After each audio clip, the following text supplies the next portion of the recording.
From the opening blitzkrieg over Poland to the desperate last stands over Berlin, this is the complete catalog of German aviation during World War II. Let's start with the fighters and attack aircraft. Fighters and attack aircraft. Ju-51, the Old Guard. A biplane fighter that fought in the Spanish Civil War and opened the war in a support role. By 1939, it was hopelessly obsolete against modern monoplanes, but it soldiered on as a ground attack aircraft and trainer until newer types took over. R-68, the last biplane fighter. The Luftwaffe's final biplane interceptor, still serving in frontline units when the war began. Outclassed immediately, it was quickly pushed into night fighter and training duties, representing the end of an era.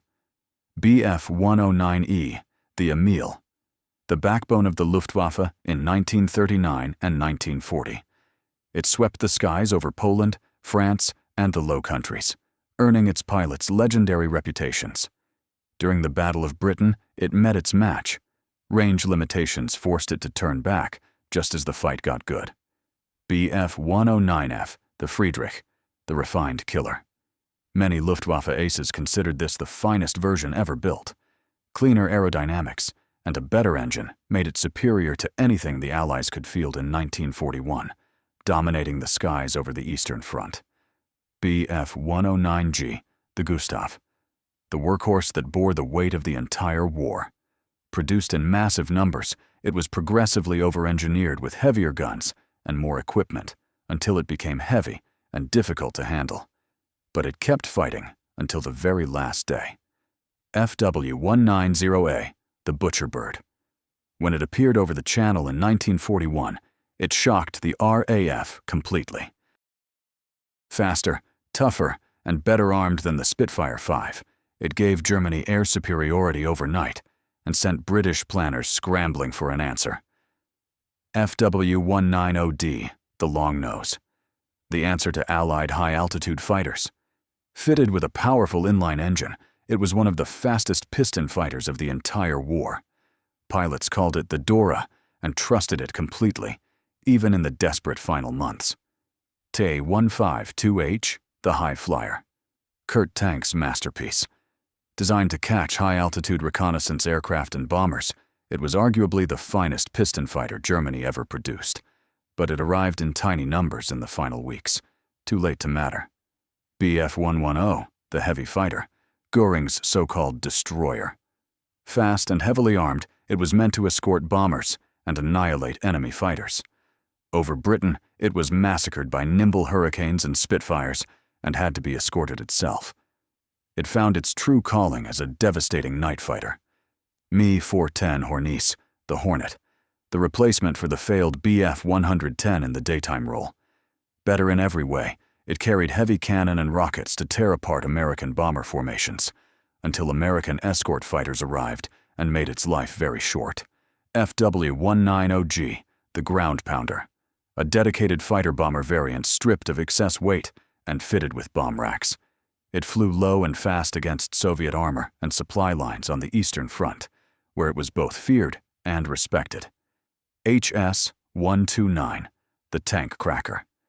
Built for one purpose, killing tanks, armored like a flying bunker and fitted with massive anti-tank guns, including a 75mm cannon, it was the most specialized ground attack aircraft of the war, hunting Soviet armor across the steppe. Me-262A, the Swallow, the world's first operational jet fighter. Faster than anything the Allies could put in the air, it could have changed the war. But Hitler insisted on turning it into a bomber, and production delays meant it arrived too late in too few numbers. Still, it shocked every Allied pilot who encountered it. He-16, II Volksjäger, the People's Fighter. A jet fighter designed and built in months using mostly wood, intended to be flown by Hitler Youth pilots with minimal training. A desperate and dangerous gamble, it was fast but temperamental, and the war ended before it could be deployed in force. Me-163 Comet, the rocket plane. The only rocket-powered fighter ever to see combat. It climbed like nothing else on Earth, reaching Allied bombers in minutes, but its engine burned for less than 10 minutes, leaving it a glider on the way home, and easy prey for waiting escort fighters. Do-335 File, the Arrow. One of the most radical designs of the war, a push-pull twin-engine fighter with propellers front and rear. It was the fastest piston aircraft in the Luftwaffe, nearly 400 miles per hour, but the war ended before it could enter service in numbers. Bombers and attack aircraft, HE-111, the Spanish veteran. Disguised as a civilian airliner before the war, it was the backbone of the Luftwaffe bomber fleet in 1939 and 1940. It devastated Warsaw, Rotterdam, and London, but by 1943 it was obsolete and suffering catastrophic losses. Do-17, the Flying Pencil. So slim that Allied gunners struggled to hit it head-on, a fast medium bomber that opened the war with precision strikes, but its small bomb load limited its usefulness, and it was withdrawn from frontline bombing duty by 1941. Do-217, the Heavy Pencil. The stretched, more powerful successor to the Do-17. It became a crucial weapons platform, famously launching the first guided bombs in history. Fritz X radio-guided bombs that sank the Italian battleship Roma in 1943. Ju-88, the Wonder Bomber. The most versatile aircraft Germany produced. It served as a fast bomber, dive bomber, night fighter, torpedo bomber, and reconnaissance aircraft. Adaptable, reliable, and dangerous in every role it flew. Ju-87 Stuka, the Screaming Eagle, the iconic image of Blitzkrieg. With its fixed undercarriage and wailing Jericho trumpets, it terrified entire armies. Devastating in the early war when the skies were German, it was massacred over Britain and survived only by retreating to the Eastern Front, where air cover was thinner. Ju-86, the High Flyer. A pre-war bomber converted into a pressurized high-altitude reconnaissance aircraft, it flew so high that early in the war, no RAF aircraft could reach it, conducting photo missions over Britain in complete impunity. He-177 Greif, the Cursed Bomber. Germany's only heavy strategic bomber, and a catastrophe. Its paired engines that drove single propellers had a maddening tendency to catch fire. Crews called it the Flying Lighter. Despite its problems, it launched some of the first air-launched anti-ship missile attacks in history. FW-200 Condor, the Scourge of the Atlantic. Originally a civilian airliner, converted into a long-range maritime patrol bomber. It terrorized Allied convoys in the Atlantic, guiding U-boats to their prey. Churchill called it the Scourge of the Atlantic before escort carriers finally hunted it down. He-115, the Sea Eagle.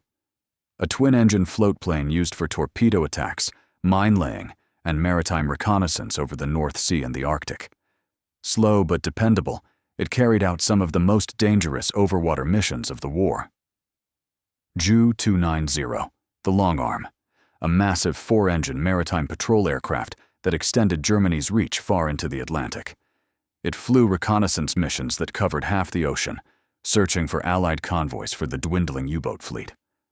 R-234 Blitz, the Lightning, the world's first operational jet bomber, so fast that no Allied fighter could intercept it on its reconnaissance runs. It photographed the Normandy beaches and bombed the Remagen Bridge, the last aircraft capable of doing either without being shot down. Reconnaissance and special purpose. 156 Storch, the Stork, one of the most remarkable aircraft of the war. It could fly almost as slowly as a man could walk and land in a tennis court. It rescued Mussolini from a mountain prison and carried generals to every front, landing wherever they needed to go. FW-189, Uhu, the Flying Eye, a twin-boom tactical reconnaissance aircraft with a glass observation gondola. Red Army soldiers hated and feared it. It could see everything and called in devastating artillery strikes. They called it the Frame. HS-126, the Old Eye, the standard Army cooperation aircraft at the start of the war. Slow and vulnerable, it was replaced by the FW-189, but continued to serve on secondary fronts where the skies were safer. Ju-388, the High Climber, a pressurized high-altitude development of the Ju-88, designed to outrun Allied fighters by flying above them.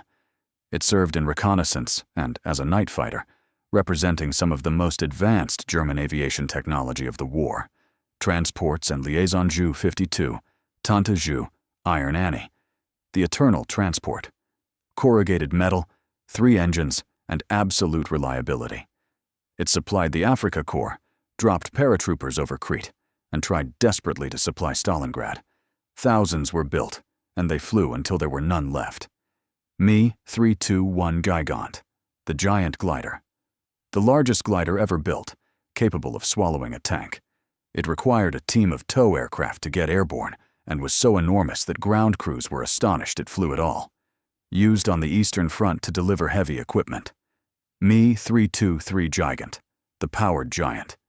The Me-321, fitted with 6 engines, salvaged from captured French aircraft. It carried enormous loads across the Mediterranean to supply North Africa, until Allied fighters discovered it and began hunting it like slow, enormous prey. Go-242, the supply glider. The standard Luftwaffe cargo glider carrying troops and supplies into contested landing zones. Twin boom design with clamshell rear doors. It was towed by HE-111s and Ju-88s to deliver critical supplies to surrounded units.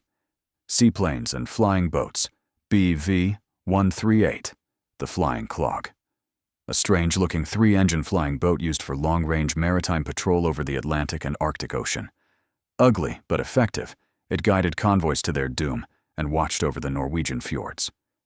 BV-222, Viking, the Viking, the largest flying boat of the war.